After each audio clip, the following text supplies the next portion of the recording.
Cherki, Malcolm, Bakayoko, on en a eu des pistes offensives ces derniers jours du côté du Paris Saint-Germain, mais c'est finalement Hakim Ziyech qui pourrait signer à Paris. C'est ce qui est sorti ce lundi soir, finalement à 24 heures de la fin du mercato. On est parti pour une journée folle. Peut-être que le Marocain va venir à Paris. On va voir tout ça ensemble. On va donner aussi un peu notre avis avant ça, bien sûr. N'oubliez pas le petit j'aime sur la vidéo pour nous soutenir, pour fêter un peu cette fin de mercato un peu folle. Et puis, bien sûr, abonnez-vous en activant la cloche pour ne rien manquer de nos vidéos. Hakim Ziyech, ailier de 29 ans, qui peut aussi jouer au milieu de terrain. Ça sera important dans notre réflexion. Il est à Chelsea pour le moment, quand on enregistre. Il est aussi international marocain. Il a joué la Coupe du Monde, évidemment. Il est annoncé très proche d'un prêt au PSG. Là, bien sûr, on garde quelques prudences. C'est pas tout à fait clair. Une option d'achat, pas d'option d'achat. On va revenir dessus. C'est aussi un point important, je pense, dans la réflexion. Mais en tout cas, lui serait déjà à Paris, prêt à passer sa visite médicale, prêt à signer au PSG si les deux clubs trouvent un accord, puisqu'au moment où on enregistre, et je le précise bien, parce que ça peut aller très vite, le temps de le petit montage et tout, on arrive, boum, il a déjà signé, mais normalement, ça arrive quand même pas aussi vite, parce que là, tout de suite, il n'est pas encore question d'un accord définitif, mais ça serait quand même très proche, ça devrait se faire ce mardi, d'après plusieurs médias. Je souligne quand même qu'il y a 24 heures, on n'avait pas encore entendu parler de cette piste, d'un seul coup, elle est presque faite. Donc on reste prudent, les autres sont mis de côté. Malcolm, ça n'a pas avancé. Cherki s'est annulé. Bakayoko, visiblement le PSV a refusé, mais il n'y a pas eu grand-chose finalement sur cette piste. Ça n'a pas beaucoup avancé. On va voir comment ça se passe. On reste toujours prudent que le mercato, tant que c'est pas signé. J'ai aussi vu l'équipe qui parle maintenant d'une troisième recrue possible, en plus de Ziyech et de Skriniar, pour avoir enfin un attaquant axial au PSG, ce que j'arrête pas de souligner, ce qui serait logique. Donc voilà, il y a encore plein de choses possibles, une journée folle, mais pour l'instant, c'est Hakim Ziyech et on vous a demandé sur Twitter si vous êtes voilà, convaincu ou non. 48% des supporters disent un grand oui à Ziyech au PSG, 40% sont mitigés, et le reste, les 12%, c'est non pour Ziyech à Paris. Bien sûr, vous, dans les commentaires, donnez aussi votre avis sur cette piste Ziyech. Moi, je vais donner la mienne dans un instant, mais je vous le dis déjà, je serai là dans les commentaires, parler avec vous. On essaiera aussi d'être réactif sur le reste de la journée, d'autres vidéos possibles à venir. Grosse journée en perspective, et si JS doit venir, déjà, je vais l'accueillir, évidemment. Tous les joueurs qui arrivent au PSG méritent d'être accueillis positivement. On va les encourager, on espère toujours que ça se passe bien. Tant mieux s'ils gagnent des champions, s'ils marquent en finale. Et ben, on fera la fête.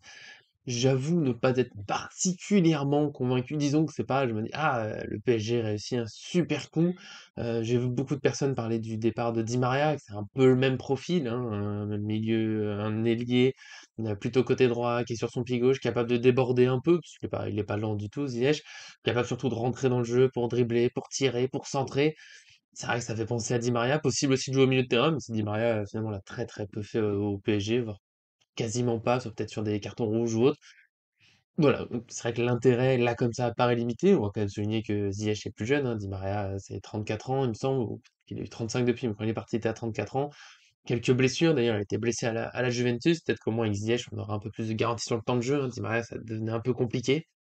Donc là-dessus, peut-être qu'il y a un petit gain. Bon, si Di Maria lui partit en fin de contrat, là, Ziyech, il viendrait en prêt. Donc là-dessus, pareil, un énorme gain d'argent.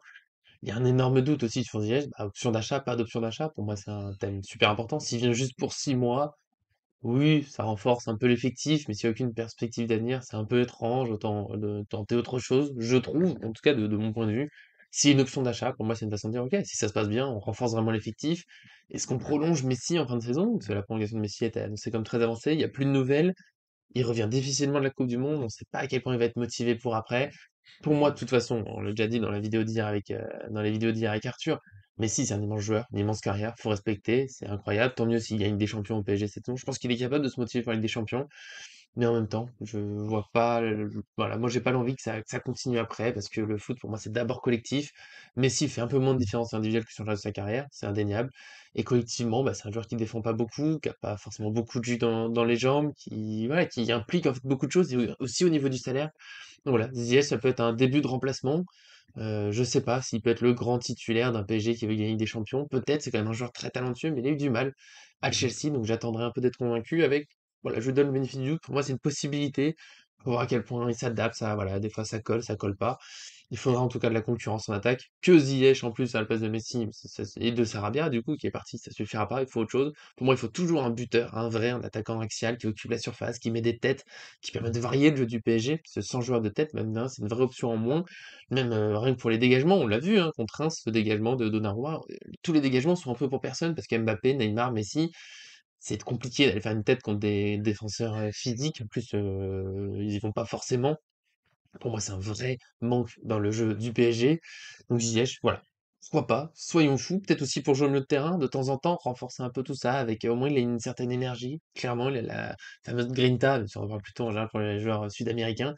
Ça peut être un vrai apport. Peut-être qu'il jouera finalement plus au milieu, parce que en attaque, je vais finir là-dessus, moi, c'est peut-être qu'il remplacera Messi à l'avenir, mais pour l'instant, à part si Galtier met en place une vraie concurrence, comme il en a parlé, avec Arthur aussi, on a dit qu'on attend beaucoup de cette déclaration.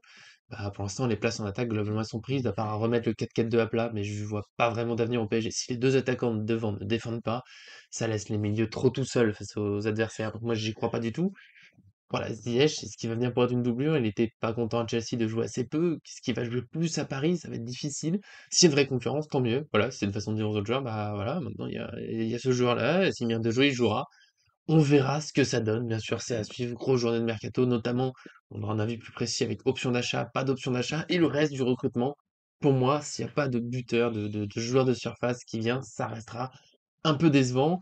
Il y a pas de milieu évoqué. Bon, défense centrale, Skriniar, oui, non, voilà. Il va se passer peut-être beaucoup de choses aujourd'hui. Pour l'instant, encore un peu de flou. En tout cas, encore une fois, vous me donnez votre avis. On se retrouve certainement plus tard dans la journée. On verra quand, peut-être fin d'après-midi, début d'après-midi. Ça dépend un peu de tout ce qui se passe. Peut-être que Galtier aussi donnera des précisions en conférence de presse à 13h. Donc voilà, soyez attentifs pour la suite. Abonnez-vous encore une fois en activant la cloche pour aujourd'hui.